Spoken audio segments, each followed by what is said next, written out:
My name is Zaid Al-Mansour, and if you had met me a few years ago, you would never believe that I would be here telling this story. I was the son of Imam Yusuf Al-Mansour, raised within a strict tradition, prepared since childhood to inherit my father's ministry and continue my family's religious legacy. My life seemed perfect, until the day a silent doubt began to corrode everything I believed.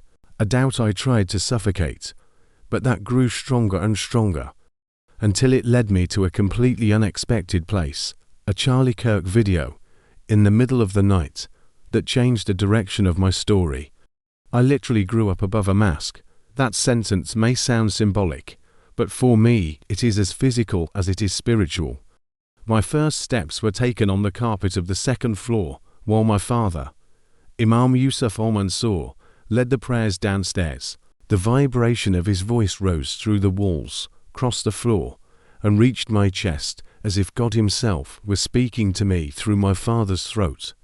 The call to prayer was the soundtrack of my childhood, a melody repeated day and night, filling our home with a sense of purpose that no one questioned. And I was the Imam's son. My destiny seemed as certain as the rising sun. From a very young age, everyone around me behaved as if I had been shaped for something greater. While other children played in the street, I was sitting beside my father, legs folded, trying to understand words that felt far too heavy for my age, verses, traditions, the history of great scholars. The expectation was always the same. One day, I would take his place. One day, I would be the voice echoing through the mosque, guiding the community. I liked that idea, not because I understood the weight of it, but because seeing the brightness in my father's eyes was enough to make me want to live up to it. I wanted to be worthy. I wanted to hear from him, even just once. I am proud of you, my son, and in a way, I think the entire community saw me that way, as a living example, a smaller version of the master they respected. The older women said I was disciplined. The men said I was mature. The younger ones tried to imitate me. The world seemed to praise the mold in which I had been placed. And for a while, I believed my life was perfect. The path was laid out before me, already drawn, already approved, already blessed by my family's tradition. But it did not take long for something to start moving inside me, something small, almost imperceptible, like a trapped sigh. And at first, I did everything I could to ignore it, because in my world, there was no room for doubt. Doubt was dangerous. Doubt was disrespect. Doubt was the beginning of disaster. But nothing destroys more silently than what you try to hide from yourself. The first crack in that perfect life appeared on a day that seemed completely ordinary. It was Ramadan, and the heat of Cairo during that time of year made every minute feel like a test of endurance. Everyone was more fatigued, more sensitive, more attentive to the behavior of others, and it was in that setting that Hakim appeared, a young man from the neighborhood, a little older than me, but without the same privilege I had of living surrounded by religion since birth. I remember the scene exactly. Hakim was sitting near the side door of the mosque, eating a piece of bread in secret. His face was sweaty, tired, desperate. He was not provoking anyone. He was not mocking the faith. He just looked hungry. But a single rigid man noticing him was enough to turn everything into a spectacle of public shame, shouting, accusations. They called my father. They called other leaders. And there, in front of everyone, Hakim was exposed as if he had committed an irreparable crime. My father used that moment as a living sermon. He spoke about discipline, about respect, about fear. And while people murmured in agreement, I looked at Hakim's face and felt something strange growing in my chest, a mixture of compassion, pain, and confusion that I could not explain. The entire scene felt wrong. The humiliation felt excessive, the speech felt too harsh. And for the first time in my life, a question cut through me like a blade. If God is truly merciful, why are we not? I tried to push that question away. I tried to convince myself it was just emotion, just youth, just weakness. But the more I tried to silence that voice inside me, the more insistent it became. And little by little, the question stopped being about Hakeem and started being about me. Because while I followed my routine, trying to perform every ritual perfectly, something inside me was beginning to break. The faith I carried had become a collection of rules. The presence of God felt distant, as if He were always behind a veil I could not lift. I did everything right, everything, and yet I felt nothing but pressure, fear, and obligation. I woke up to pray. I studied the Quran. I recited memorized texts. I followed everything with rigor. But my heart remained empty. With each passing day I became more aware that my faith was not rooted in love, but in fear. And that idea began to torment me. The nights grew heavy. I had recurring nightmares inside the empty mosque, walking among shadows that seemed alive, as if something were surrounding me, watching me, demanding something from me. I woke up sweating, my heart racing. I woke up praying, trying to free myself from the feeling that something was terribly wrong with me. Until, at the peak of this anguish, I did something I had never dared to do. I prayed, in a way I had never prayed before. Without formulas, without rituals, without fear of saying something wrong, I simply said what my heart was begging to scream. God, if there is something more, show me. I cannot explain what I felt in that moment. I only know it was the first time my prayer felt real. But what came next, I could never have predicted. My nights grew long and restless. I could not sleep. Beyond the nightmares, something inside me seemed awake, as if a part of my soul were pushing me to search for answers. And so I began checking my phone in the middle of the night, always hidden, always with the volume almost muted, afraid of waking someone up and attracting questions I did not want to answer. I wasn't looking for anything specific. I was just scrolling, clicking on random videos, trying to distract my mind. But it was on a night like that, almost 3 in the morning, that my life turned upside down. A short video appeared in the algorithm. The familiar face, but one I never imagined seeing that night, was that of Charlie Kirk's title said something like, "What if God wants relationship, not ritual?" I clicked without thinking, and as he spoke, it was as if someone was opening windows inside me that I didn't even know existed. Each sentence seemed to cut through something that had been suffocating me for years. He spoke of grace, of spiritual freedom, of love before obedience, of seeking the truth with courage. It was as if he were describing exactly the void I carried inside my chest. I was shocked, literally. My body froze, my heart raced, and my mind entered a state I can only call a silent revelation. Because, in that moment, I realized that maybe God wasn't as far away as I imagined. Maybe I was just looking in the wrong place. From that night on, I started watching more videos, debates, conversations about the Christian faith, testimonies from former Muslims, reflections on grace, and the more I watched, the more a question repeated itself within me like an echo impossible to ignore. What if God really does love first? This idea was so powerful and so dangerous that I could barely admit it to myself, but it opened the first door. And when a door opens within the soul, there's no pretending it doesn't exist. The curiosity that was once a sigh transformed into a need, and the more I tried to convince myself to stop, the more I felt that something was waiting for me on the other side of the truth. And that's how I arrived at the most dangerous point in my life. I needed a Bible. I needed to see for myself, to understand with my own eyes. And then, in an impulse that seemed greater than myself, I decided to travel to a distant neighborhood where I knew there was a small Christian community. I entered a simple church, where an elderly man greeted me with a smile so gentle it seemed to carry centuries of peace. He didn't ask my name. He didn't ask where I came from. He simply handed me the book as one might offer water to someone who has been in the desert 4 days. I hid the Bible inside my clothes and went home trembling. I kept the book in an abandoned storage room in the building, where no one went. And every night, I would go there, with my cell phone in hand, using the dim flashlight, feeling like someone about to discover a forbidden secret.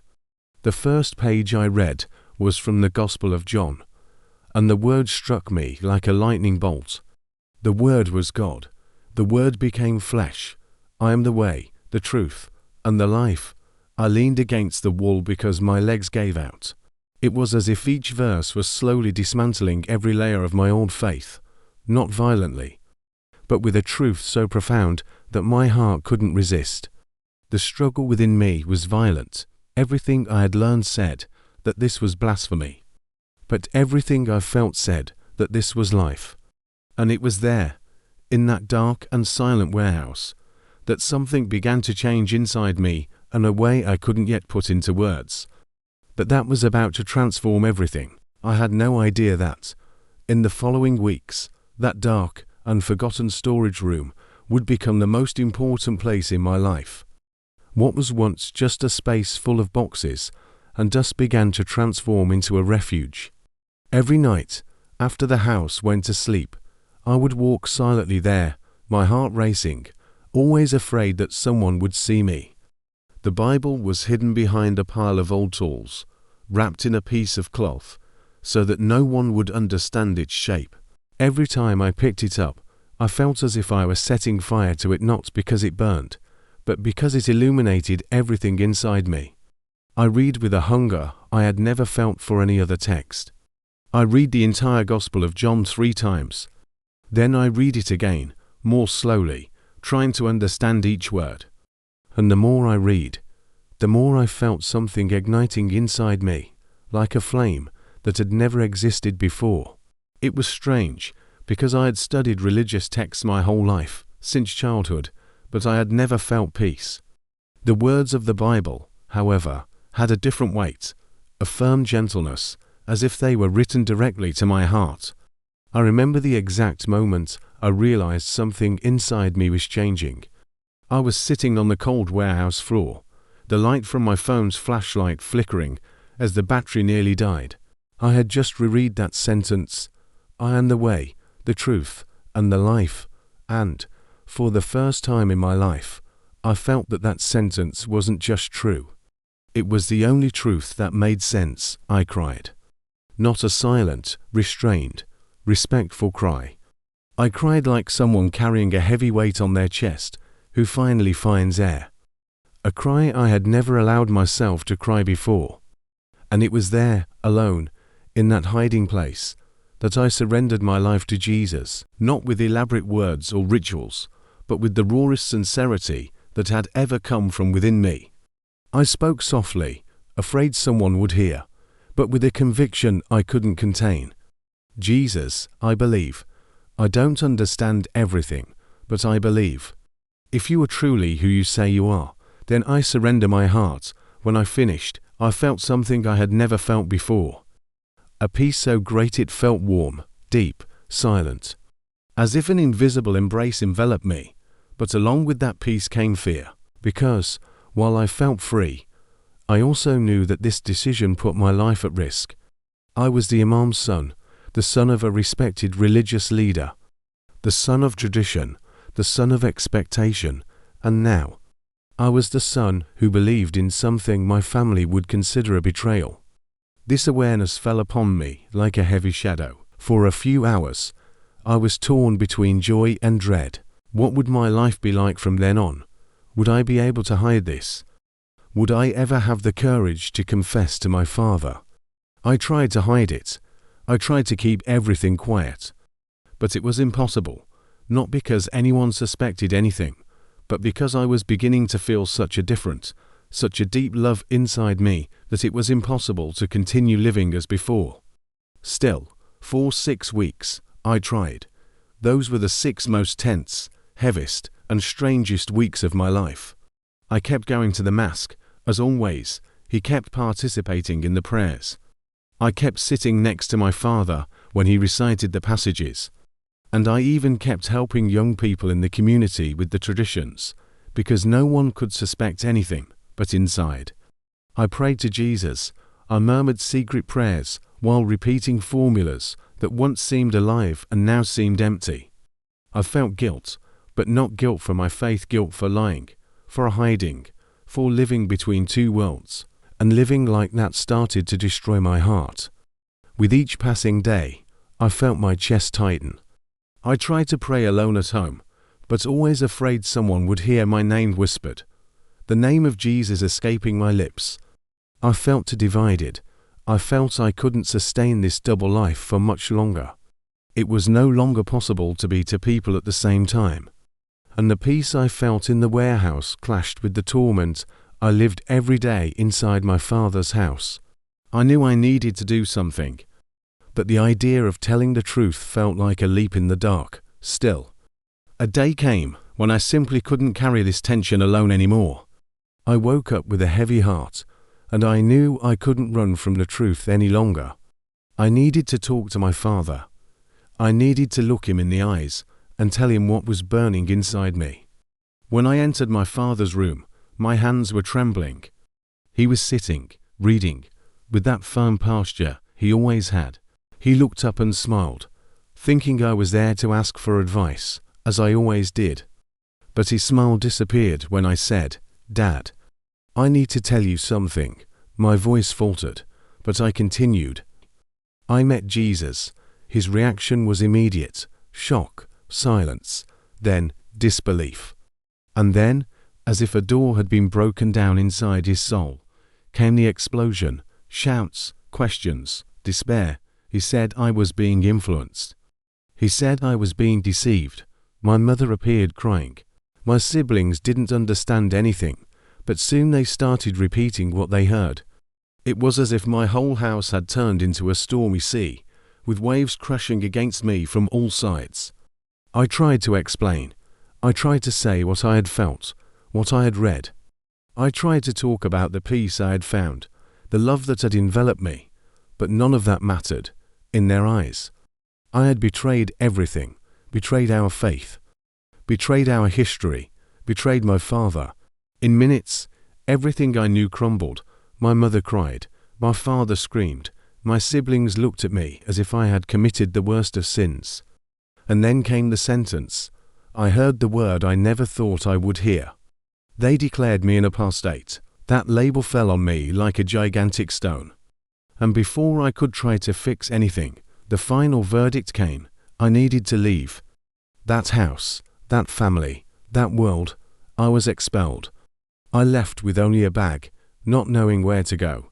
The streets seemed bigger, colder, more threatening. Every glance around me seemed to carry judgment. Cairo, which had always been my home, now seemed a hostile place. But, in the midst of this despair, I remembered a Christian couple I had met online, by pure coincidence or providence. Mariam and Fod. They welcomed me without asking questions. They gave me a room, they gave me water, they gave me food. And, above all, they gave me a kind of silent affection that I didn't know how to receive. Exiles. It hurts more than I can describe. You lose your places, you lose your identity. You lose the walls that saw you grow up, but in that exile, I found a kind of freedom I had never experienced before. During that time, I prayed every day for my family. I prayed with tears, with longing, with pain. I believed I would never see my father again, that our story was broken forever. And, however difficult it was to accept, I tried to move on. But while I was trying to survive, something completely unexpected was happening inside his soul. I didn't know it, but my father was falling apart. He started losing sleep. He started losing the sparkle in his eyes. He started losing the firmness in his sermons. My mother tried to comfort him, but he withdrew. He silently wondered where he had gone wrong, why the perfect son had followed such a different path, why I had traded everything we were raised with for a faith he believed to be forbidden. And then, one quiet night, when the mosque was already empty, my father went in alone and knelt on the prayer rug where he always prayed. He was so broken that he couldn't say anything, he just cried. He told me this later. He cried silently. He cried like he had never cried in his life. And it was at that moment that something happened. He said he saw light, a light so bright and so soft at the same time that he couldn't look away.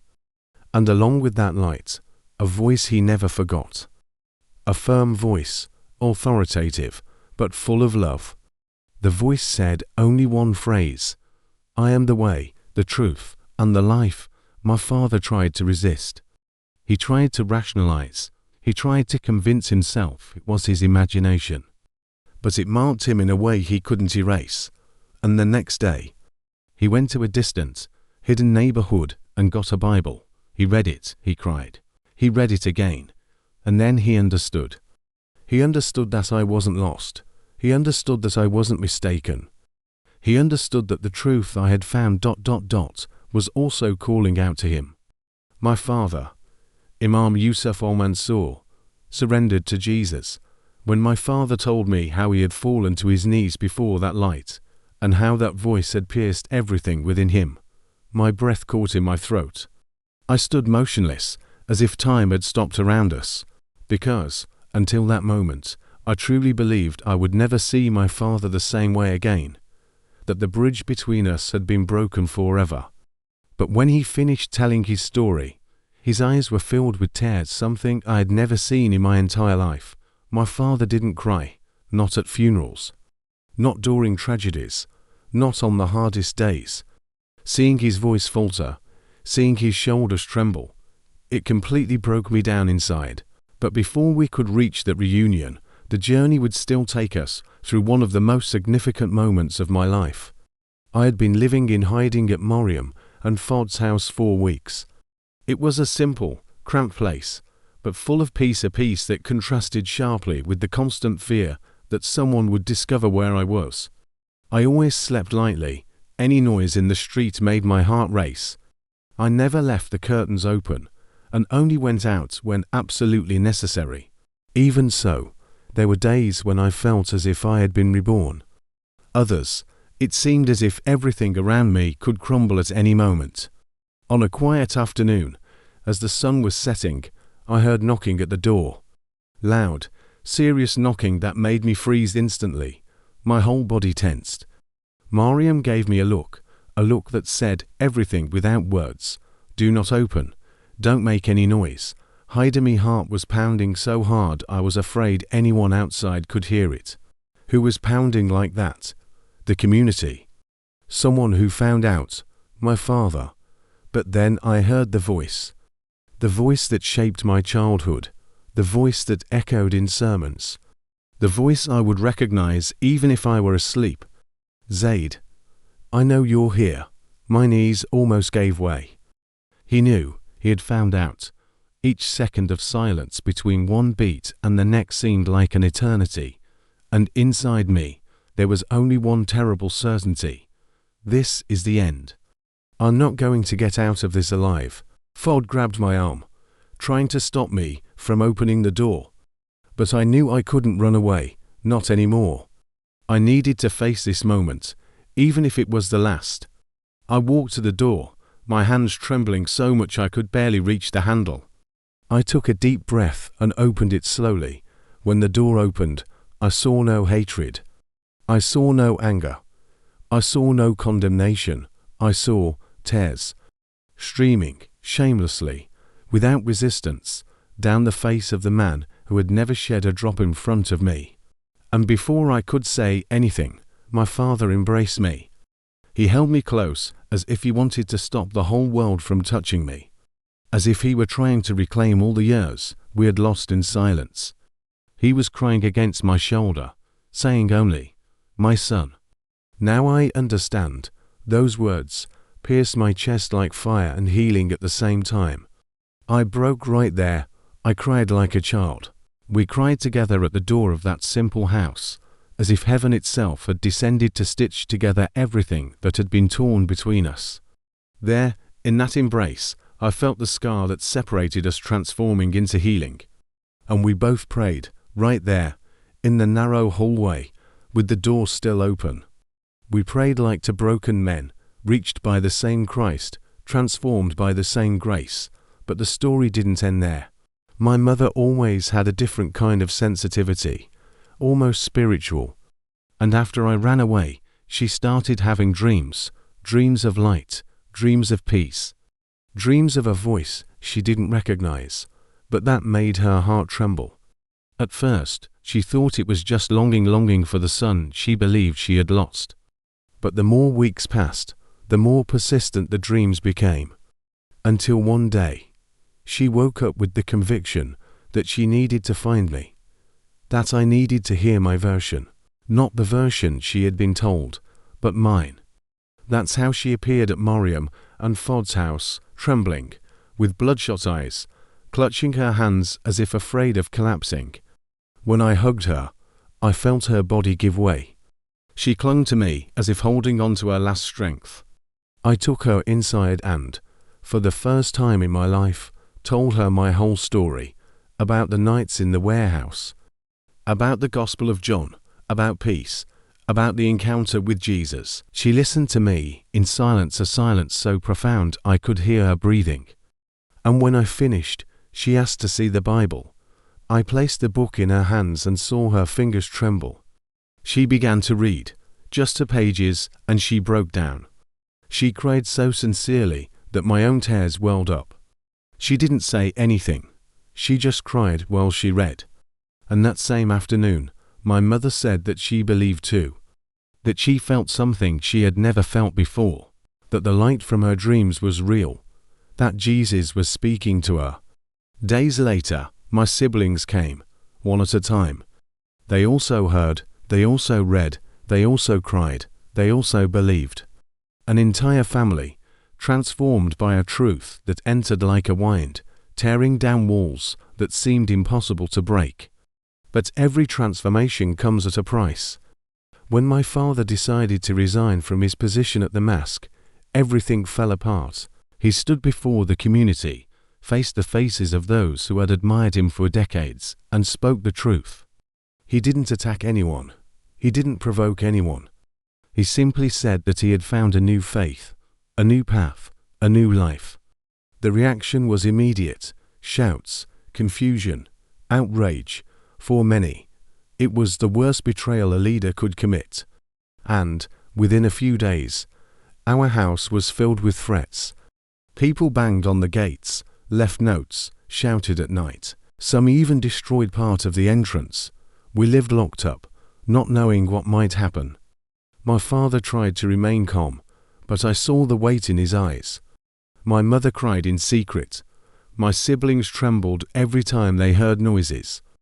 And then a moment came when we understood that we could no longer stay there. It was too dangerous. The persecution was becoming intense. So we began an exhausting, humiliating, and painful process to apply for asylum. There were weeks of interviews, paperwork, endless waiting, and sleepless nights. But finally, after much suffering, we obtained asylum, and we left the country that raised us, leaving behind everything that once seemed so solid. When we arrived in the new country, it felt like we had been uprooted and planted in unfamiliar soil. The language, the culture, the climate, everything was different. But there was freedom, a freedom so real that, at times, it even seemed strange. We began to rebuild from scratch. My father, once a respected voice in the mosque, now sat in small pastoral training rooms, learning about the gospel with the humility of a student. My mother, with her immense heart, began accompanying groups of refugee women, bringing comfort, support, and hope. I, in turn, immersed myself in theological studies. I wanted to understand the faith that had changed my life. I wanted to go deeper, and, deep in my heart, I wanted to be ready to help others like me. It seemed our story had found a safe place. But God still had one last turning point, a moment I could never have predicted. I was studying when I received an anonymous message. The number wasn't saved. It just said, "I'm from the old mosque." My heart raced. I thought it might be a trap, but I kept reading. He was a young man, one of the boys I had taught when I was still the Imam's perfect son. He wrote that he had started watching Charlie Kirk videos, that he felt questions inside him, that he never had the courage to speak, that he didn't know why, but he remembered me, my pasture, my silent restlessness, and that now he was experiencing exactly the same conflict that I had experienced. I read that message dozens of times. I couldn't believe it. It was as if God was saying, "Did you think this was just about you? No, my son. This is just the beginning." It was there that I realized that the testimony that almost destroyed my life was becoming the path to reach other lives. And as I stared at that trembling message, I understood that I had been called to something greater than my own story. I had been called to carry light where darkness once held me captive. And it is exactly here that my voice turns to you, who are listening to me now. Because if there's one thing I've learned throughout this journey, it's that the truth always costs something, but it also always sets someone free. And God can even use a random video, watched at 3 in the morning, to start a miracle that will change generations. When I look back at everything I've lived through, the dark warehouse where I first found the Bible, the despair of sleepless nights, the pain of being rejected by those I loved most, the impossible reunion with my father, my mother's awakening, the escape, the new beginning, the unexpected calling of that young man in Egypt, I realized that God was never distant. He was always in the details. He was always in the silence. He was always in the questions I was afraid to ask. And, above all, He was there in that moment when a random video appeared on my screen at 3 in the morning and turned my life upside down. If there's one thing I want you to take away from this story, it's this: no heart is too far away to be reached. No family is too broken to be restored. No life is too lost to be transformed. Grace does not depend on our performance, our past, or our failings. Grace depends only on a God who loves first and loves to the end. And if He did this for me, for my father, for my whole family, He can do it for you too, for someone you love, for someone who may have already given up believing that there is hope. Now, before you leave this video, let me ask you something very important. If this story touched your heart, subscribe to the channel now. Leave a like so that this testimony reaches even more people, and comment below, "I love Jesus." I want to see who stayed with me until the end and who remained steadfast on this journey of faith. And get ready, the video that's appearing on your screen now is even more powerful. The testimony of a former Muslim whose wife was forcibly taken by a Saudi prince till Jesus intervened in a way that no government could prevent. You are not prepared for what you are about to hear. Click now. I'll wait for you there.